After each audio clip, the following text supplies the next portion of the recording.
Hello, hello, hello, and welcome to Relationship Rhetoric. I'm your host, Unapologetically Angela, and thank you so much for joining me on my last interview of my summer series. You will get a brief summary next week, but this is my last person-to-person interview for this summer session. Um, I've decided that I would do relationship rhetoric according to the seasons. And that's really how I live my life. I hope that you learn how to adjust yourself and move yourself according to not only the seasons in your life, but the seasons that happen in nature. So this summer series has been fantastic. The high energy, the necessary information. You know, a lot of times we think of summer as a time where we go and we do all this vacationing. But if you think about it, especially if you're in Memphis with this heat, this is really a time to sit and chill and cool off and allow your body to do its natural work to keep you cool. So I hope that you take some time during these last couple of weeks of summer to kind of binge out on the relationship rhetoric. Well, today I am really, again, as always, excited about my guest. And I'm excited about him because our conversation is not necessarily going to be a conversation about him and another person. Our conversation is going to be about his relationship with dance. Mark is one of my yogi friends, and we met haphazardly. I don't know how. I think he cracked a joke, and then I joined in, and since then, it has been a wonderful roller coaster. But one side of Mark that I did not know until I started following him is that he is a disciplined yet graceful dancer. And I am so excited for you guys to meet him and hear his story.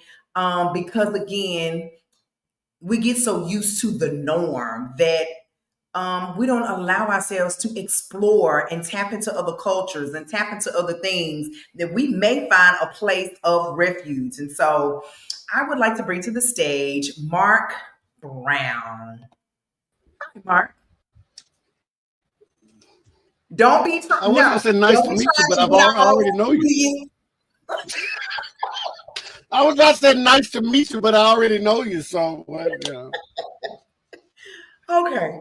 So, Mark, be yourself. And we're going to start you don't want me because, to be myself. yes, I do. Yes, I do.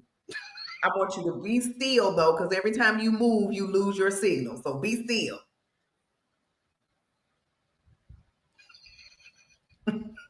Okay, so Mark, if you've noticed me trying to explain you and the dance that you do, I've never tried to say it because I don't want to insult or mess it up. So tell me what the dance is that you practice. And the pronunciation really is it's almost like a mixture between a D and a R. It's Odissi. But Odissi. you can say Odissi, but it's really supposed to be that Odissi. And the Okay. state it's from an eastern state in India called Odisha. And it's still that D mixed with R sound. But you can call it Okay. just Odissi, I guess.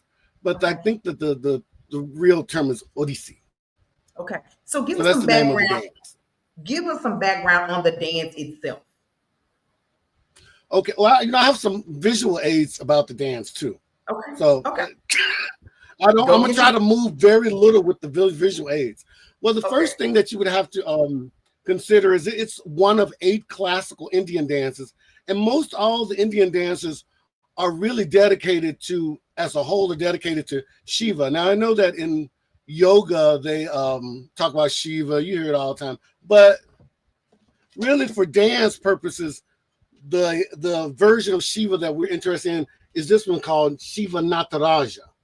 And this Okay. is Shiva as a cosmic dancer, always destroying and creating and destroying and creating. And if you notice, there's a little man down there, and the little man symbolizes ignorance and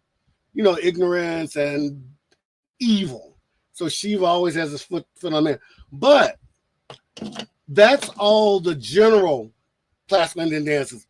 My particular dance honors a god. I got to tell you a story about this god. A friend of mine, one of my Odyssey companions, friends, whatever you want to call them, she said, "Hey, Mark, you gotta you have to respect Lord Jagannath, because Odissi is really for Lord Jagannath. So she sent me my own Jagannath, and it scared the hell out of me because, because Angela, us as African Americans, we have, we also have a voodoo background. We have a Christian background, voodoo background. I had an aunt once. She died. She was one of the voodoo people. My sister and brother tell you that my mom got some silverware. I refused to eat it because I thought it was voodoo silverware. So when I saw this, that's the first thing I saw. This is Jagannath. Nothing to do with, this is the God that Odissi is dedicated to. And Jagannath means Lord of the universe. And I think they just finished one of the biggest celebrations in Odisha for this god. So really, you can't really do Odissi without respecting the fact that this particular dance was for that god, So Okay. I have more, you want to know about me or the dance. I guess the dance is more interesting. Let's continue with the dance. Because if we make this about me, it might be a short show. Stop, Mark. How did you get introduced into this? Well, what happened is, it's funny you mentioned that we're into yoga. I got into yoga, not hot yoga. That was years later. I didn't know anything about hot yoga. But I got into Kundalini yoga. And Kundalini, have you ever done Kundalini? It's about the, realizing in your spine. Yeah. And I suspect that Kundalini yoga has a lot to do with me becoming a dancer, but I can't prove that. But it was during that time when I was really going to Delta Groove that I think once I finished one of the classes, I went to, I don't know if you know Golden India.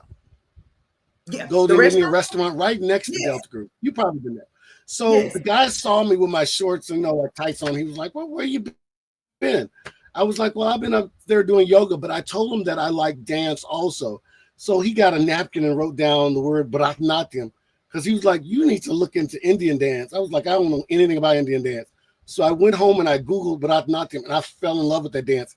It's more, and you're an educator, you probably into geometrical figures. You would love this dance because I did a little education too. So I fell in love with this dance, and I said to myself, I know no one in Memphis teaches this dance. And I Googled it and I found a teacher of this dance, if you can believe that. So I started studying with her. And after 8 months of studying with her, I really loved it. I learned the mudras and the history of the dance. So while I was scrolling Facebook, I probably need to stay off social media some. But I saw this other dance. This lady had this other dance. She called it Odissi, and she said classical Indian dance. And I guess I was already open to classical Indian dance. So I contacted her, and she was like, well, the class I was doing more for women, but she's like, I do have a Shiva dance that I want you to learn. So I went to her apartment, and she and her husband, they were there, and they were teaching me the steps. And I right away, Odissi, I hated that dance. Angela, it looked so weird to me, because think about it, I was doing Bharatanatyam with all these angles and beautiful, and then Odissi with these eyes. I hated it. I was like, I'm never gonna do that with the eyes going back and the hips. I was like, I hate this dance, but I was already there, so I felt obligated to learn it. So I quit. I did quit, and I quit. I was like, man, I just can't do it. But you know what? When I quit, the song, I kept hearing that little Indian man in my head, and I couldn't talk to anybody about it because I didn't want to get committed or anything. So I didn't tell anybody. When I was at work, I heard the and I'm at work trying to and I was like, this Indian guy's in my head, and I was like, I gotta go back. So I went back to the house. I said, I'm sorry, I'll try to do it. And in the weeks after that, I stopped doing a lot of yoga. I stopped doing the other dance. I was concentrating so much on Odissi. I didn't like that though, because I was like, I don't want this to be my thing. So I quit again. But the next time I quit, the husband got involved. And he was like, wait a minute, you put my wife through all this to learn this. He's like, at least do the show. So I did the show, and I started loving Odissi. And then she moved back to India, and I was on my second piece learning with her, and I was kind of a little hurt. And she was like, well, call the belly dancers, because she knew them, and she's like, they'll let you perform at their shows. That's how I met all these belly dance shows. I met them through my Odissi guru. So that's how where we are now. I've been dancing with them for like almost 10 years. So it's wild. Really? But I didn't want this. I wanted the other one. That's why I said maybe this is a good relationship. Because sometimes the one you want isn't the one you're gonna get. So maybe this is a relationship episode after all. I don't know. But I really didn't want to answer. My body resisted Odissi for so long, you know. So how long ago was it? How long ago was it when he wrote that dance on the paper, on the napkin, when you had that encounter with him? How long ago was it? Oh, that was the first year I did, but Nathan was 2015 fall. That spring is when I started Odissi, 2016. Almost 10 years. So I've been at it almost 10 years. That's a long time. I quit all the time though. I still quit.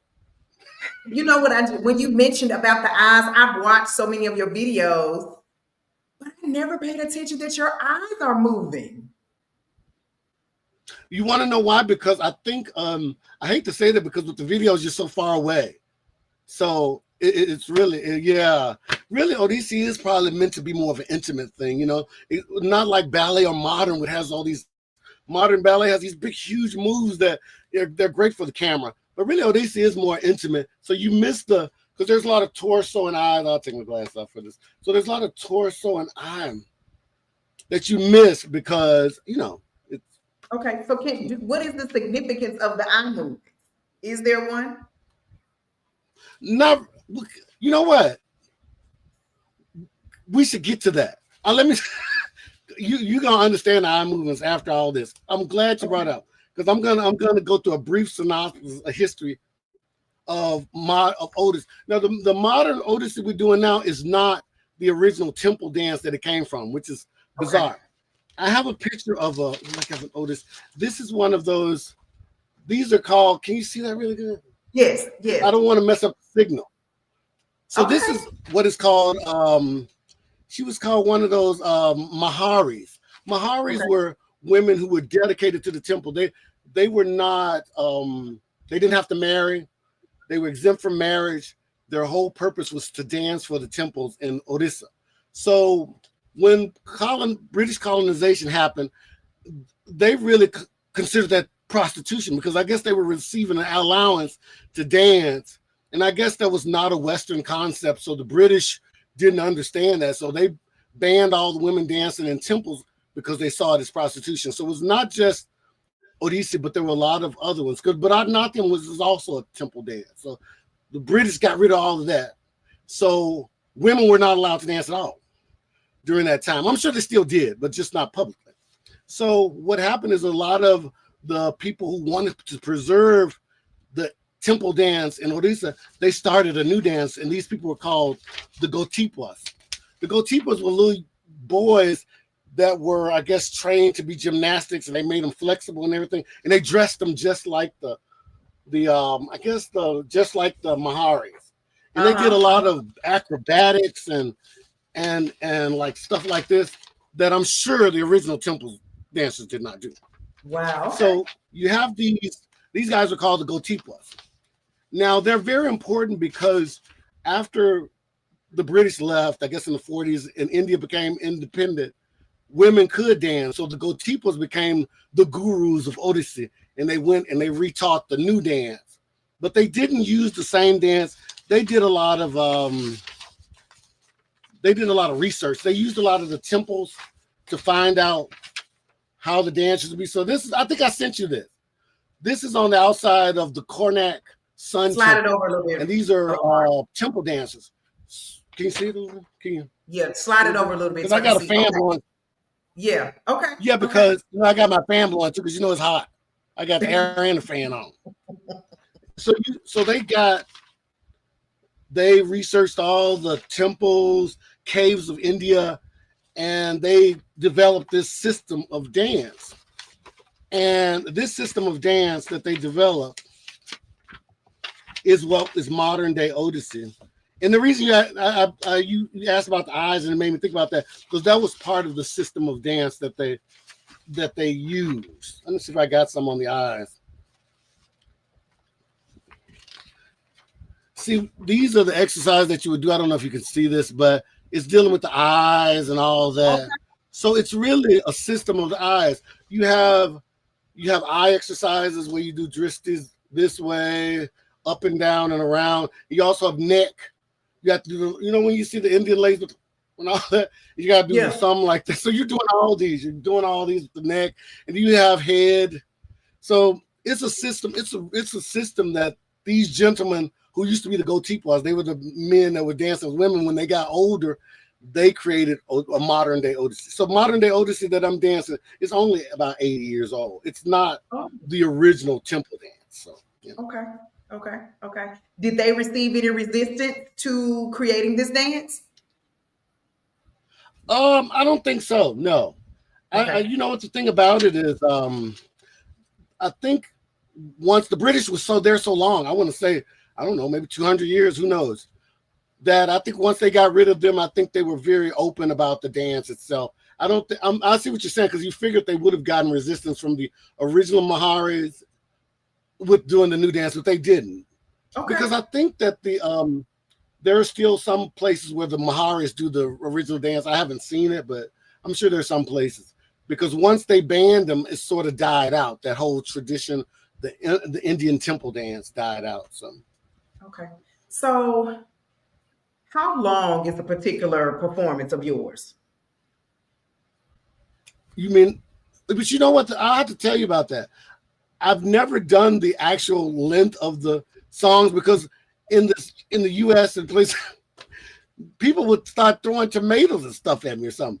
So I added all the music. So really, you're not seeing the complete one. So it's like 5 minutes. All of them are 5 minutes. Suspiciously, all of them 5 minutes, but in reality, a lot of them can be 8 minutes. They can be that long. But Okay. nobody gonna. That's too much of Mark Brown here. And I want you to know what the thing about it is. Men have a hard time with classical Indian dance. Let me show you this too. Can you see this? Yes, we'll pull it back. You see where this is Choka and Tribungi? Yes. Well, this is when you do Odissi dance, you're supposed to be moving through masculine and feminine energy. The masculine energy is all the Choka steps. In the Choka steps, you learn 10 of these, you learn 10 of these in 3 different speeds. So you put them together and you're moving through masculine and feminine energy. And you figure, since you're moving constantly through masculine and feminine energy, you figure it would be a dance that's inviting to men, but still men are kind of ostracized. They don't want them to do all this. I have a picture of a male Odissi.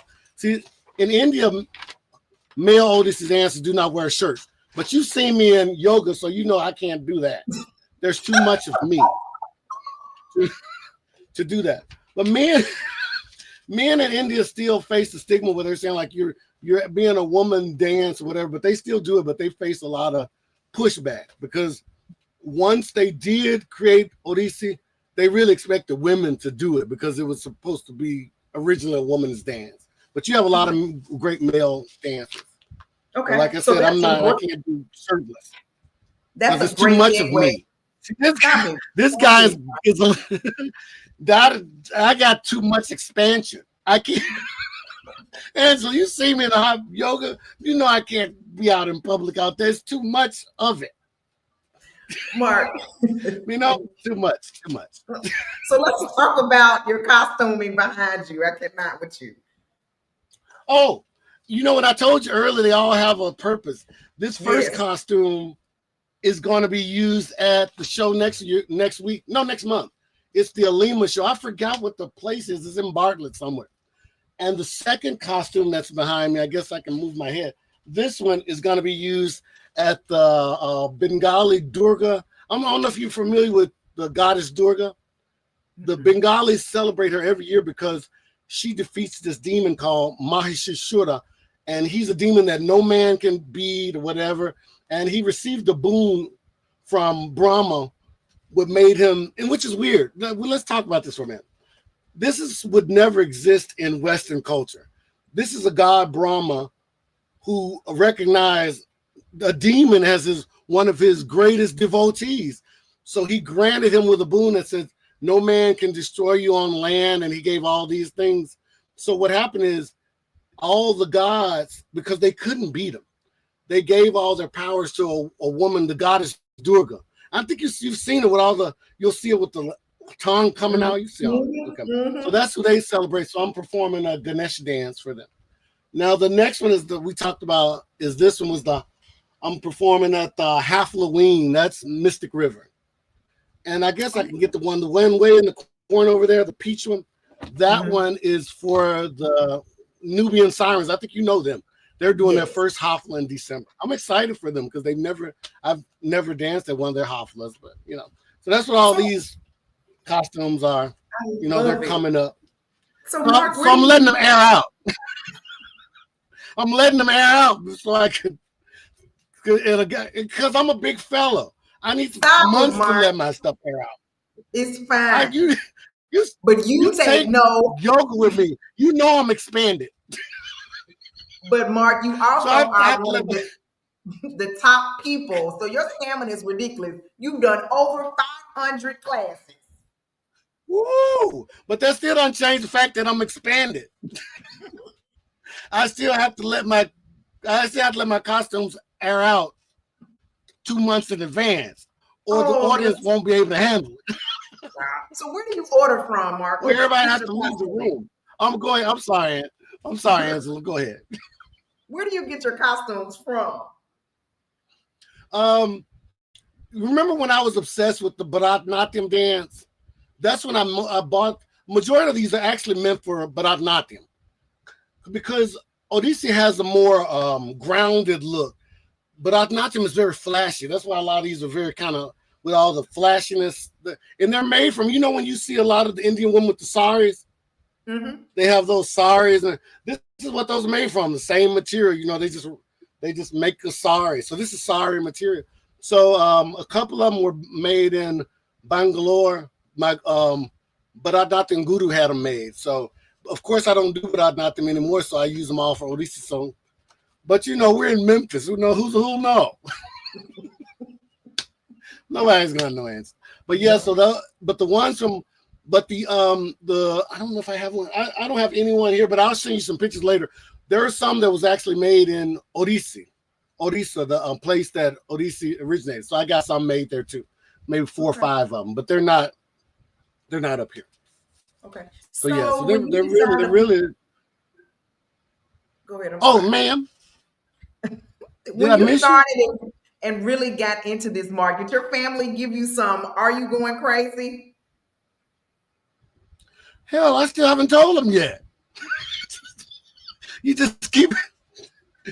Let me tell you something, Angela. That was the reason I kind of quit, because in fact, I shouldn't say this on your show, but I do have plans to get on like one of those older people dating sites, and I'm gonna scrub all this clean like the CIA.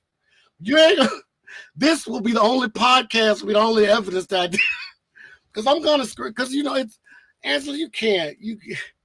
I know people say, well, don't go with the norm, but we have to have some standard. You can't have a whole bunch of black men. You can't have a whole bunch of black men dance Indian, because I'll be scared.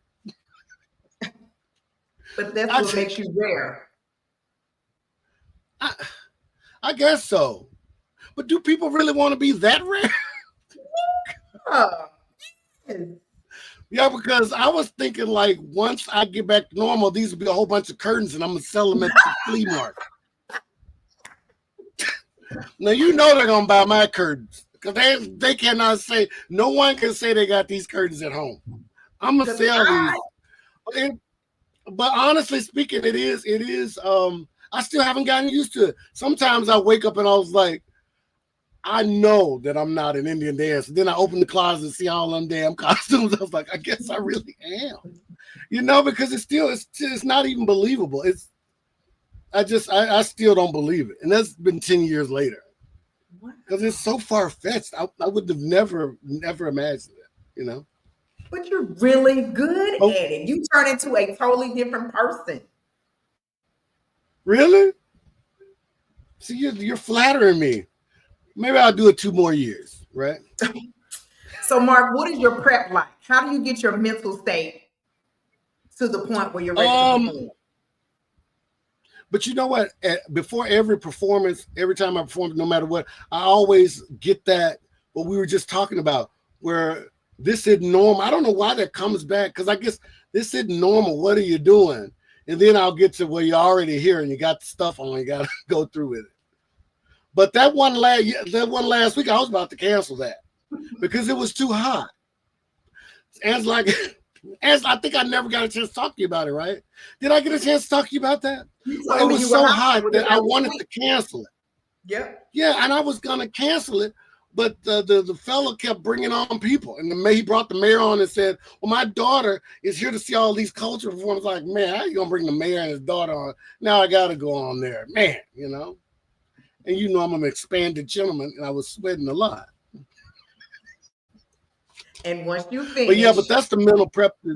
Is I don't really get nervous anymore because I kind of know, the dance, but I do get to the point where it's like, why am I doing this? And then once I got in, and I don't think I got a chance to tell you, this guy I did do one of his songs or whatever, but that was a dance that his guru had made for him. So he shared me on Facebook. He was like, I don't know what to do. Should I block him, whatever? And I sent him a message, pal, settle down. I'll never do this again. Don't, and I never did. It's a nice one too, but I'll never do it again because his guru made that especially for him, and it hurt him to see somebody else do it again. So how did you? I just steal stuff off. I steal stuff off the internet every day because I thought that's what the internet was supposed to be for, and it's not copyrighted. And I even said, sir, you should copyright that because you got thieves out there like me, cultural vultures. You got culture vultures out there. You need to copyright it because I'm going to do. And Miss Angela, let's use your podcast as a plea. If you don't want me to do your dance, don't put it out there because I'm going to do it. Until I get that page, that dating site. Then you'll be safe. Oh my God. Mark, you are.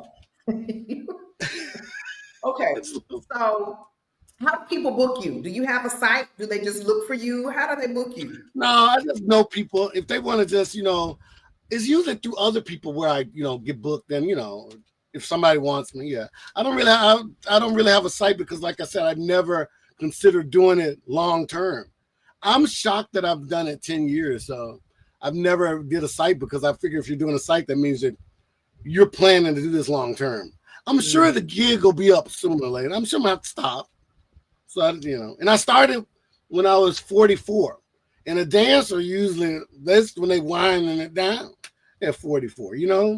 You're going to get into teaching or something like that. So I never thought I'd still be doing it in the 50s, I was already ready to get on that site, that oldmen.com lover, that site, whatever, oldmenonelove.com. I was going to get on that site. So that's why I don't even bother. Angela, oldmenneedinglove.com. That's what I was going to get on, that one. So how does yoga and Pilates help you prepare?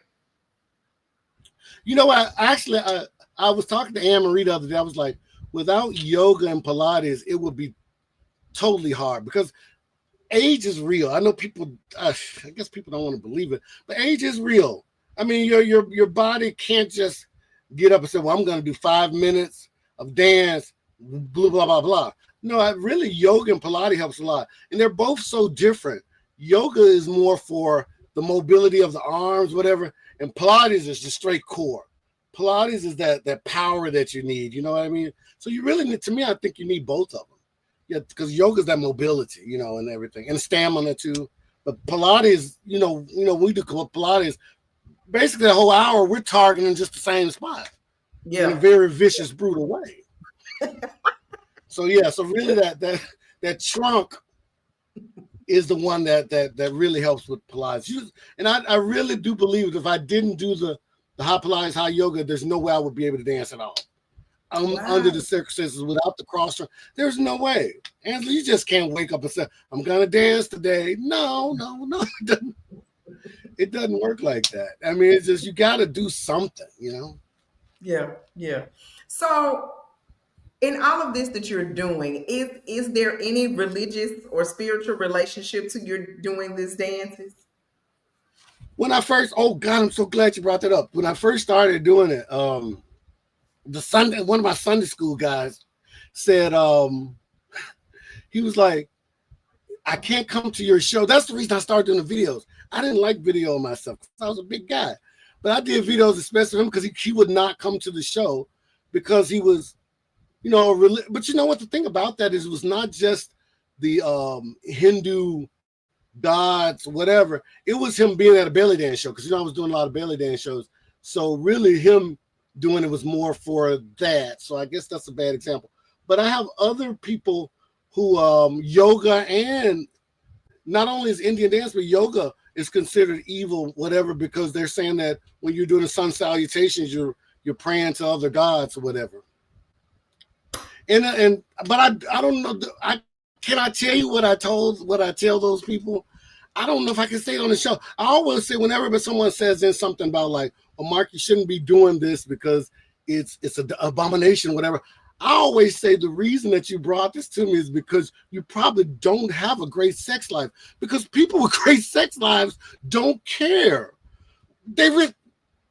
And can I say that?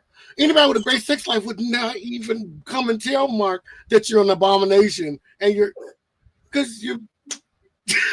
and I always say that, please go get a sex life first and then we can talk, because I think you're coming out on me because you're not active as you should.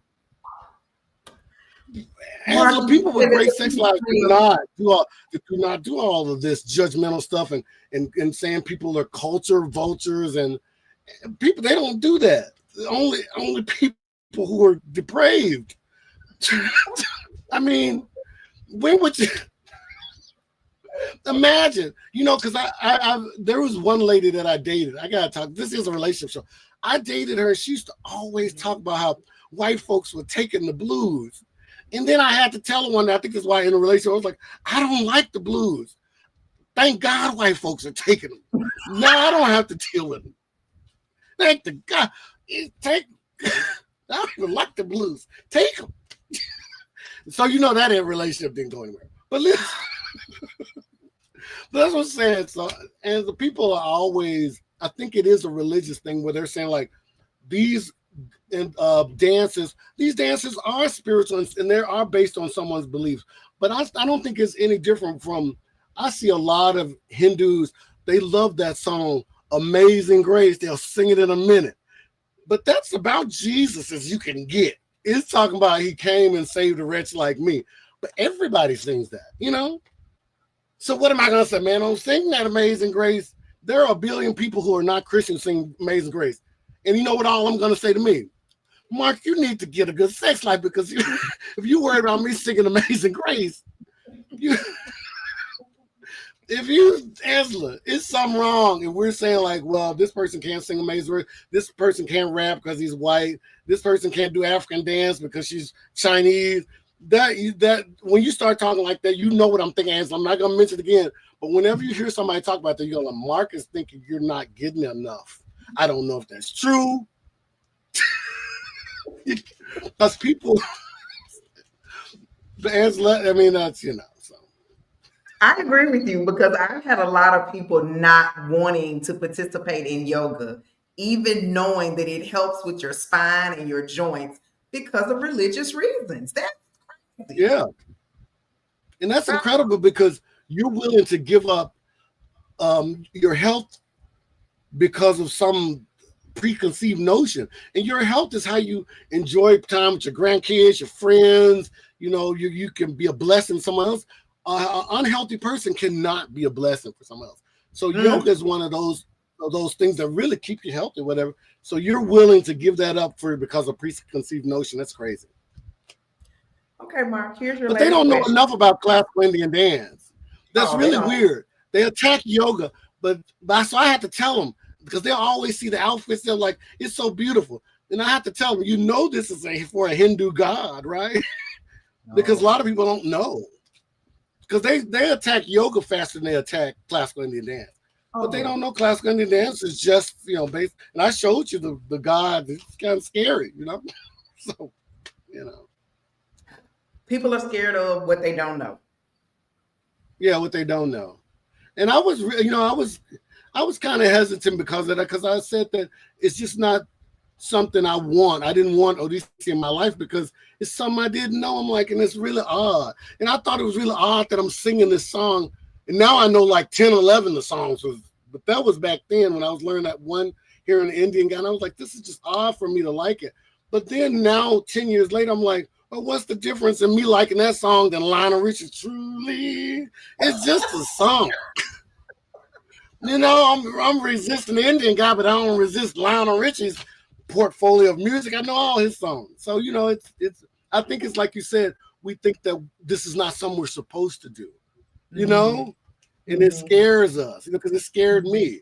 It was like, it's not something I'm supposed to do, but I still do it though. Good for And you. when I'm going to quit, when oldlonelyman.com, Oh, when I get that profile, when you see that profile, you'll know it's over. single ladies that are interested Leave. in somebody rare that does traditional Indian dance, hit up Mark Brown. Because Mark is great. But Miss Angela, would you make a promise to me that you'll be the first to buy my curtains? I'm That's gonna, so- and I promise you I will. That's right up my alley.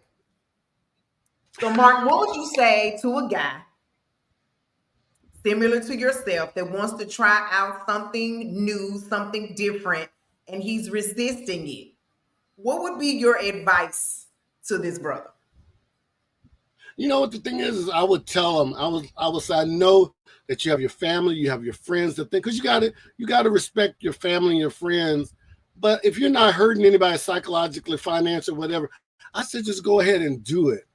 And you don't necessarily see, I don't have a dance community. You don't necessarily need a dance community, because I tried to do that, but you gotta figure. I tried to ask women to show me dance, even makeup. I tried to do all that. But you have to really understand that women, it's odd that a man to ask you to meet somewhere for makeup. That's like you setting yourself up. So I would tell them, don't look for a community of it. Whatever it is, whether it's, I don't know, skating, surfboard and whatever. If you have someone who's going to teach you, don't rely on having a community for it, because if you're the rarity, like you said, if you're the rarity doing it, chances are you don't have a community. If you wait for the community, you'll never do it. Just go ahead and do it. I love that, Mark. Still dances offline like me, baby. Do it. Don't do it. Check first. Inbox somebody and say, "Hey, can I do Check your for the name?" copyright. If you don't see that little copyright C, go for it. But that's what I'm saying. Just don't wait until the community says it's all right, because you'll never do it. Because the community will never do it. The community of Odissi dancers will never say, Mark, come in, because they know I'm not a devotee to Jagannath. They know I'm not, I'm not Hindu. I don't have that connection. So you really just gotta, whoever is there who's willing to teach you. Like even though the community itself doesn't really let you in, there's always gonna be individuals. So whoever that person is, I was like, just seek individuals that will show you your art form or whatever you're desiring to do. Individuals. Don't do the community thing. And just come to High Yoga. If you need a community, go to High Yoga. It's a big community. It's hot and there's 100 degrees. It's hot. You'll meet me. I'll be expanded. But if they're gonna see me in all my expansion, but just be but yeah, I would think it's I would say you just have to go ahead and do it. People are so judgmental and they keep people from doing anything. That's why I hate to say it, that's why I'm cut out the community, because the community that you're in, they might say, no, I don't want that guy. But you can't do that. You just find individuals that are willing to show you the techniques. Like that's how I found Odissi, through online individuals who are willing to do it. I didn't say I need a whole community of Odissi dancers to, that, because that would be a big mistake. Well, thank you, Mark. I know you a little more now.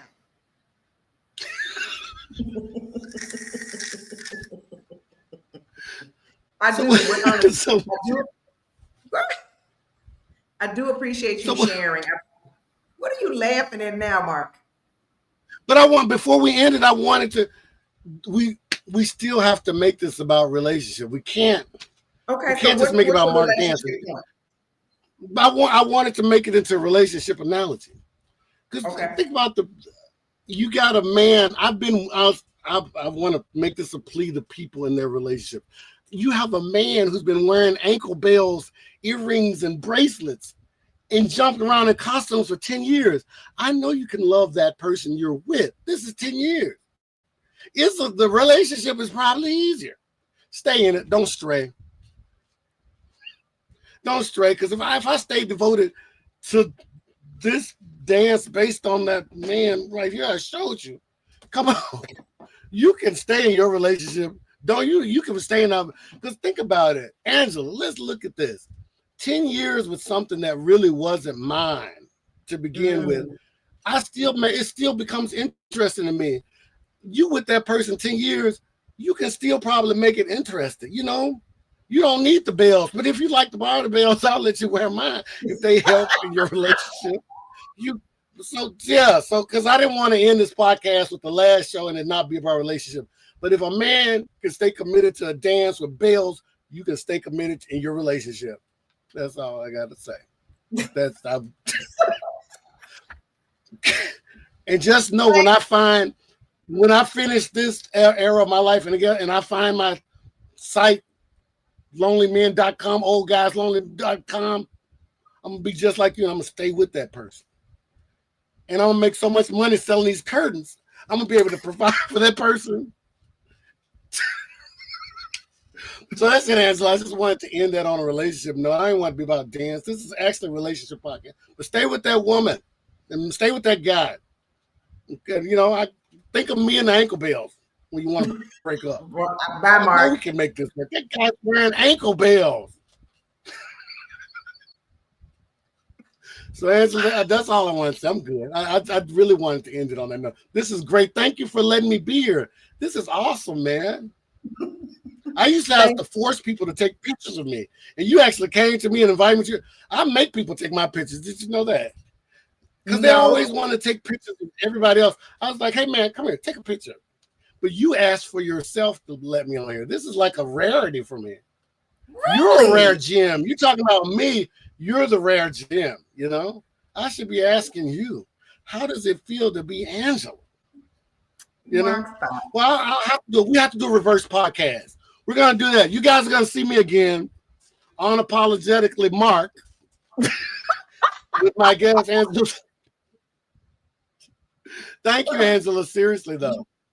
Thank you, Mark. Thank you, Mark. It has really been a pleasure meeting you and get to know you. I will see you in our next class. What class you going to next? We'll see you in class. What class you going to next? Oh, are you going to do the social thing tomorrow? No, We're doing a social. Woo, I heard it's great. It's a lot of costumes in there. I love costumes. So a lot of color and everything. So you're going to love that. But we'll talk. I'm going to see you in class, though. Have fun at the Wiz. Bye, Mark. Bye-bye. Oh, my God. That is really, even in the rareness of Mark, the reason that I wanted him on this show is because he makes me laugh. I know he was talking about being expansive, but in the community that we're in, when we are in class, we are participating in hot yoga, yoga fusion, hot Pilates at the Sauna Yoga Studio. It is such a beautiful community because it's men, it's women, it's different nationalities, and there's no body shaming. People come there to heal and to detox with their own goals. And so I just was so enamored with Mark because he comes in with this huge personality and just always authentic, always himself. And even when the things that he may have issues with about himself, like his weight and his age or whatever, he makes it light. And I've always made it my business to just encourage him that you're not old. I mean, Mark has taken over 500 classes in this yoga studio, as well as doing these strategic, graceful dances. And so you being old is the state of your mind. And so I was just so amazed that he was able to do the thing. And let alone now with these over the 500 classes and performing, he also has a 9 to 5 job. So, he's just a beautiful example of the rare gems that are here in Memphis, Tennessee, and the beautiful energy that we have. Everything that you see on the news and on social media about this being a place where, you're not safe and being careful. Yes. But in my honest opinion, that's everywhere you go.